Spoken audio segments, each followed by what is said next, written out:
Before we begin, I just want to let y'all know that I have started to stream live on YouTube.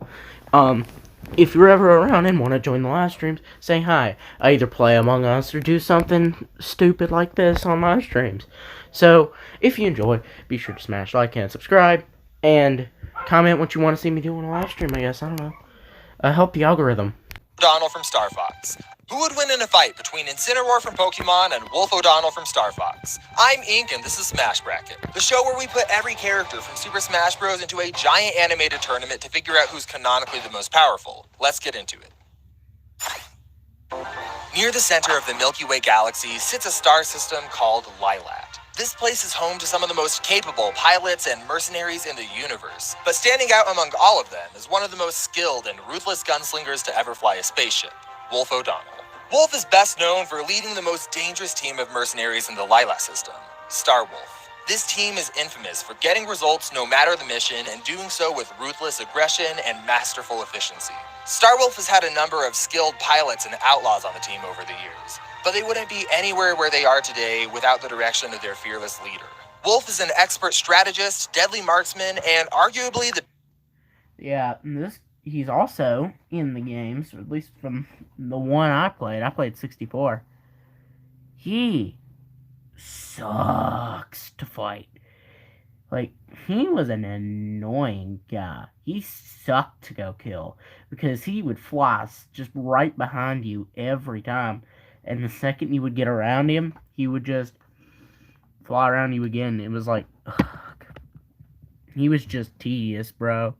Best pilot in the entire galaxy. When Wolf takes on a job, he won't rest until he's done everything in his power to accomplish the mission. We've seen him break and build new alliances, commit genocide, and even terraform entire planets to achieve his goals.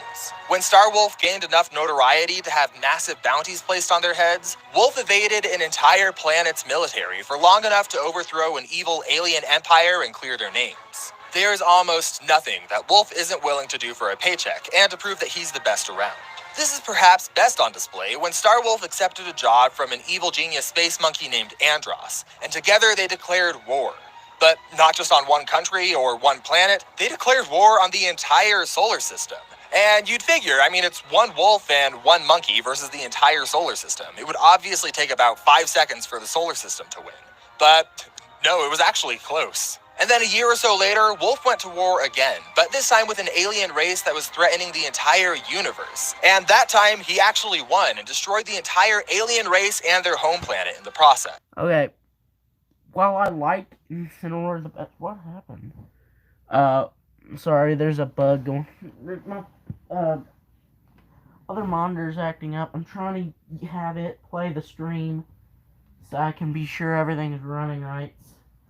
So, yeah, give me just a sec to fix that, because it's bugging out.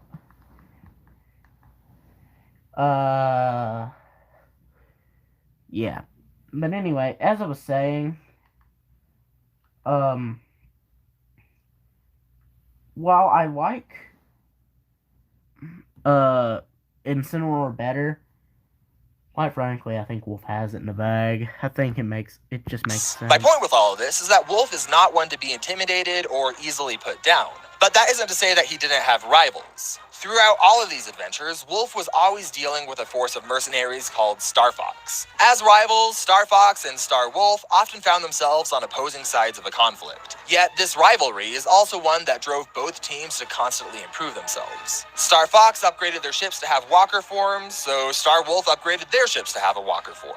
Wolf installed a flaming wolf head launcher on his ship. Star Fox gets heat-resistant armor. Fox kills Wolf's employer half a dozen times, so Wolf helps kill Fox's dad and never shuts up about it. You'll be seeing your dad soon, Fox. Yep, he does that way too much. He does that way too much. Both teams are a near-perfect match in terms of skill, power, and arsenal. And being able to match Star Fox's arsenal is no small feat. Their signature R-Wings are one of the most impressive ships in the universe. But Star Wolf ships, called Wolfins, are just as impressive, if not more so. There have been many models of Wolfins and R-Wings over the years, but they've always been nearly identical in power, speed, and durability. The earliest models only flew around 4 times the speed of sound in atmosphere and about 10 times the speed of light in open space. But the fastest ships have been able to traverse the entire Lilat system in a matter of seconds to shoot down interplanetary ballistic missiles. And that's doubly impressive when you realize that this was before the teams even had aim assist in their ships. So Wolf had to be swinging around his body like a madman to hit these shots at interplanetary speeds. But the Wolfen isn't just fast, it can also take a serious hit and keep on chugging. It's been able to withstand an entire planet blowing up on top of it, which isn't even the only time a planet has exploded on a ship like this. And keep in mind that this was all in the base model of the Wolfen. In Star Fox 64, Andros upgraded Wolf's ship to the Wolfen 2. This thing had increased stats all around the board and it was immune to nearly every method of attack in the game. That said, while Wolf ships can take a huge amount of damage all at once, its G-diffuser shields aren't equipped to handle sustained damage over time. And enemies have exploited this weakness on Wolf ships before, such as when Fox was able to shoot down the Wolfen 2 by exhausting its shields with a steady stream of laser fire. But even after Wolf's fancy new ship was destroyed, he refused to admit defeat. He went into hiding and became the ruler of a criminal hideout called the Sargasso Space Zone. Here, he was the boss over the worst of the worst criminals and the best of the... Yeah, there's a lot I didn't know about this guy. There's a lot I didn't know about Wolf, jeez. Best mercenaries, and he took on the title Lord Wolf. Here, he continued to hone his skills as a pilot to become even better than before, and eventually joined up with Star Fox to take out that alien race we mentioned earlier, the Aperoids. But you can't wipe out an entire universe-threatening race of aliens without a few tricks up your sleeve. Wolf's ship comes equipped with smart bombs, capable of instantly pulverizing small meteor fields, and dual laser blasters strong enough to destroy those same meteors one at a time. Wolf's favorite method of attack, though, is just throwing caution to the wind and slamming his ship full speed into his enemies. He calls this attack his signature Lightning Tornado. Weaponry and attacks aside, though, the Wolfen can manifest very... Really? Like, that's one of the dumbest strategies I've seen. Like, there's like one time in the Star Wars movies that it was decent and they ran through, ran straight through his ship. The problem is that's a suicidal move. The only reason Wolf could take a damage like that is he'd have to be bulky. It's stupid to do that. Why would you not just fire your bolts at him or use any of your more powerful weapons? Shields that are even tankier than the ship itself. These barriers can stop shots from the Demon Sniper Rifle, a weapon capable of destroying the Wolfen in a single hit, which, again, isn't even something that an exploding planet was able to do. And Wolf got access to the sniper rifle and more when he joined up with Star Fox to fight the Aperoids. In the multiplayer of Star Fox Assault, which is canonically a real training session for the Star Fox team, Wolf also has access to an impressive arsenal of machine guns, anti-aircraft missiles, grenades, homing launchers, and more. He can also summon a jetpack to allow him to fly around and a cloaking device to let him turn invisible. Wolf's also got his own personal barrier shields that are just as durable as the Wolfen's. But even without those shields, Wolf himself is capable of taking just about anything that the Arwing can dish out multiple times over. But deadly weapons and impressive durability aren't what earned Wolf O'Donnell his reputation in Lilat. Wolf doesn't just set out to destroy his targets, but he makes sure to do it with a level of deadly skill and efficiency that no one else could even hope to match. He's the best at what he does, and what he does isn't very nice. Whether he's ruling over space pirates or wiping out an entire species of alien invaders, foes had better think twice before standing in the way of Lord Wolf O'Donnell. Yeah, that's everything on him. I like Incineroar. I know most everything about Incineroar. I don't fully know his durability and stuff. I don't fully know all that. Like, I know his in-game canonical stats, but, I don't know, because they're going off pretty much everything. They may have gone off the anime at least once, so I don't know if there's a time where, he got hit by a giant boulder, or he punched a giant boulder and shattered it with one punch. That's a possibility. But I don't really know, so we'll just see.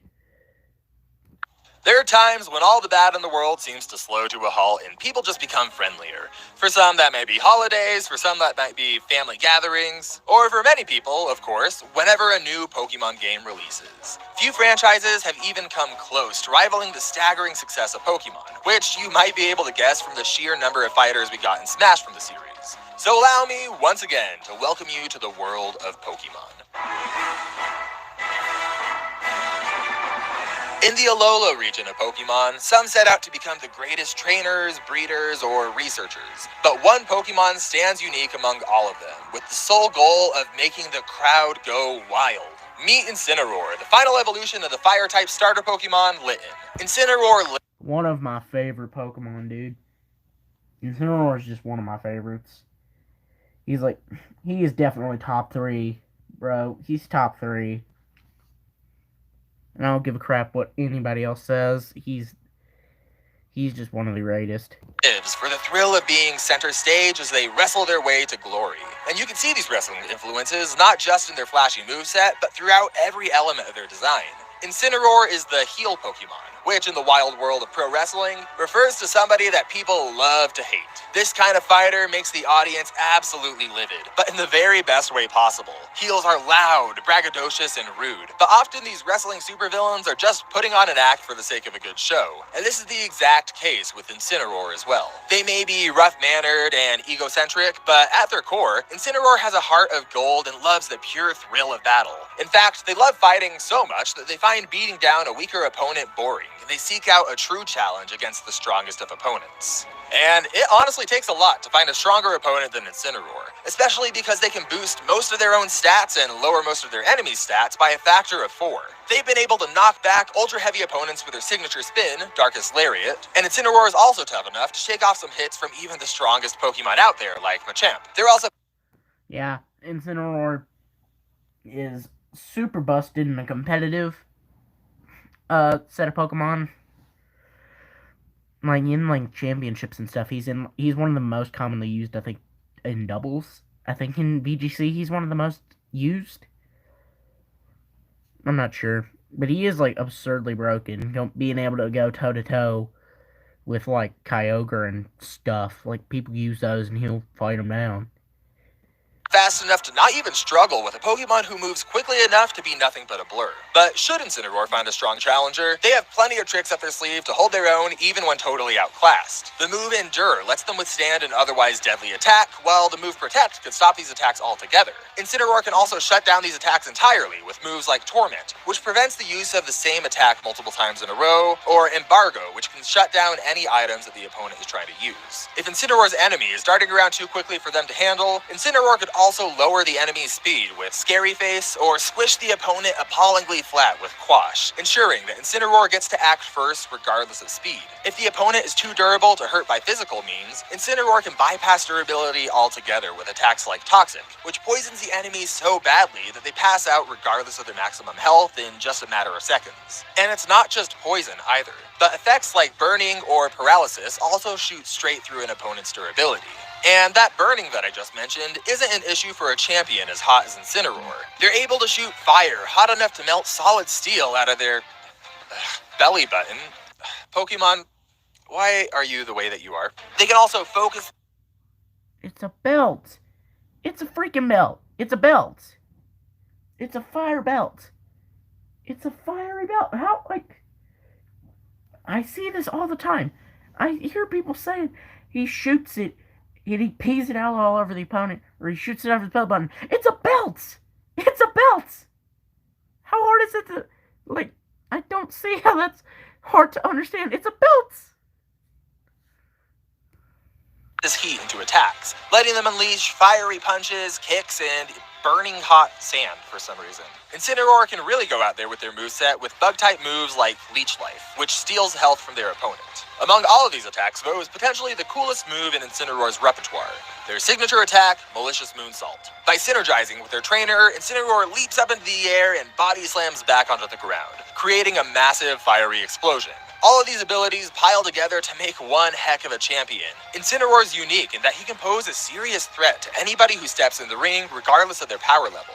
In fact, Pokemon generally as a franchise is uniquely skilled in this regard, being able to take on enemies that would otherwise be way beyond a different fighter. I still think Wolf has it in this fight. I like Incineroar more. But I think Incineroar is definitely going to put up a fight. I didn't realize, like, all this about him and how absolutely busted he is. Yeah, I do think that, he's got it. I think Wolf probably wins, but Incineroar's going to put up a fight. Ability. And this is only augmented when you consider the fact that a fully leveled and optimized Incineroar has likely had thousands of would-be challengers that they've beaten. At the end of the day, though, Incineroar just wants to fight their hardest and put on a good show for the crowd for the pure love of fighting. And beneath all of this fiery exterior, Incineroar really can be incredibly kind and thoughtful, and apparently, according to the Pokedex, is particularly good with kids. But while they might have a soft spot for children, Incineroar is sure to bring the heat against any challenger brave enough to face them in the ring. With all that said, now that our fighters have been analyzed, it's time for our fight. And I'm happy to say that Shockingly similar personalities, too. we asked to partner up with PETA to sponsor today's episode, but for some reason they ignored us. So today's episode is brought to you by our patrons. If you like what we're doing here and want to support us, continue checking it. Good evening. Welcome, one. And sending a few dollars our way each month to help keep the series going. With that said, though, let's take a look at our fight and figure out who'll be eliminated and who'll move on to the next round of the Smash Bracket. Let's get into it. Honestly, Good evening. Welcome, one. Welcome all to the fight night of the century, folks. We've certainly got a real ruckus on our hands tonight. Folks, I can't believe what I'm seeing, but this appears to be an entirely one-sided fight. I'll take a big one.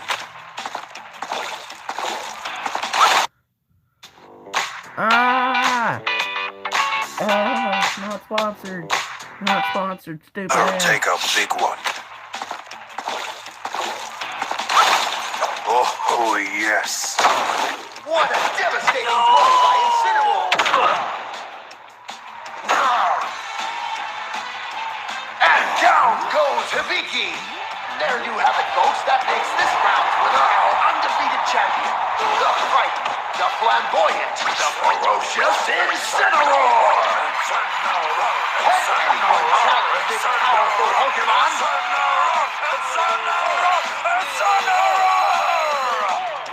Ooh, a shot to the chest. Literally. It appears another Pokemon wants a shot at the challenger. Do you know how far I had to fly to get that drink? You're lucky I don't blow you to pieces right here. Hold on to your seats, folks. It appears we're in for a real fight tonight.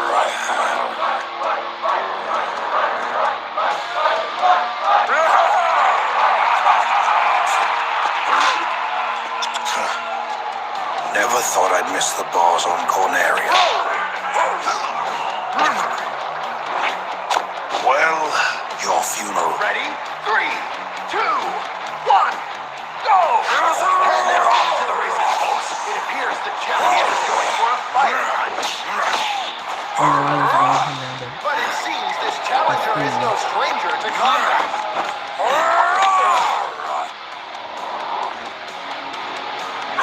My, that attack from Incineroar has left the challenger appallingly flat. I can barely contain my excitement, folks. This is really starting to get interesting. It appears both challengers have exited the ring. Hold this for me, will you? That cannot be legal. You want some?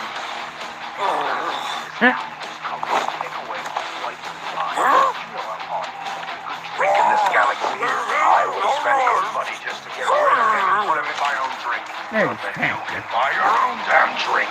That's not right. How will Incineroar answer? I've had enough of you. Things are really heating up. What?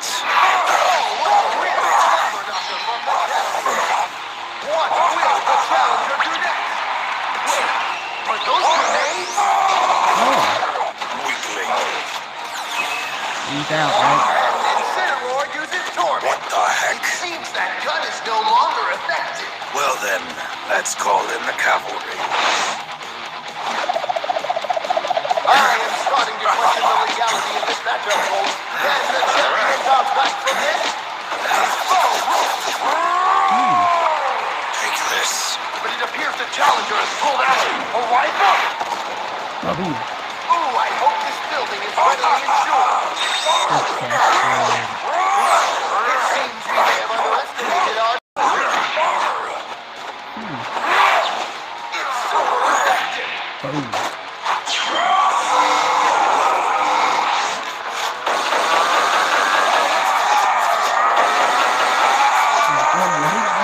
remain calm. This is all part of the plan. I'm out of here. That it? No way. No way. All right. Looks like it's my turn.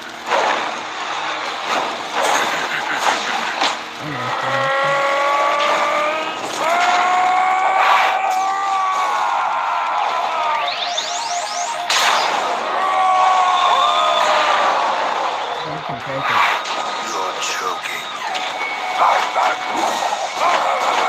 Yeah, he could produce that beat. Oh, I'm so scared.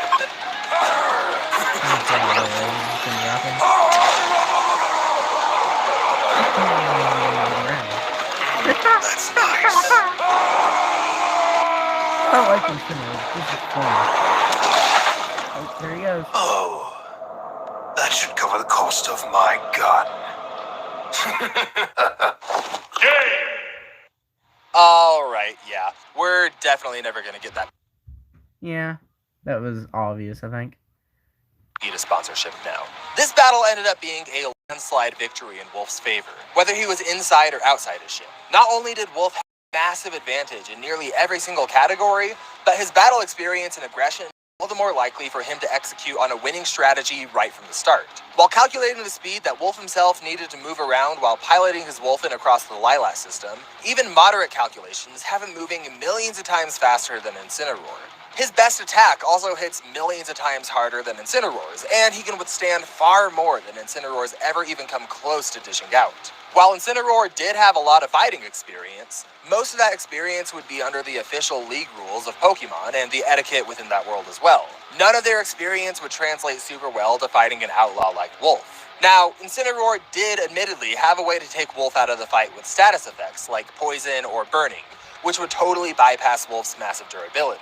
But when this option is put into the context of Wolf's sheer speed and power, it's just not realistic to expect this of Incineroar. They could technically kill Wolf in the same way that a Black Widow spider could technically kill a Navy SEAL. Sure, it's possible, but when both fighters are giving it their all, the chances of Incineroar coming out on top are astronomically small. Incineroar could maybe work his way around Wolf's best stats one at a time with moves like Quash, which would ensure that Incineroar could still act first regardless of speed, but any meaningful stat equalization would require many different moves in order to be set up successfully. Yeah, that just seemed obvious. I figured it was... Like I said, it'd be kind of close, but it wouldn't be quite enough. Not to mention that this would all need to be done while contending with Wolf's lethal aggression and deadly arsenal. It would just be far too much for our little fire cat to handle. With all of these obstacles in their way, combined with the fact that Wolf is one of the best fighters in a galaxy full of great fighters, there's just no chance that Incineroar would ever be able to come close to taking this battle majority of the time. When all is said and done, Wolf O'Donnell is the winner and will be moving on to the next round of the Smash Bracket. Next time on the Smash Bracket. I guess we fit, man. We Fit Trainer Yeah. And... versus oh boy, this is gonna be a fun one.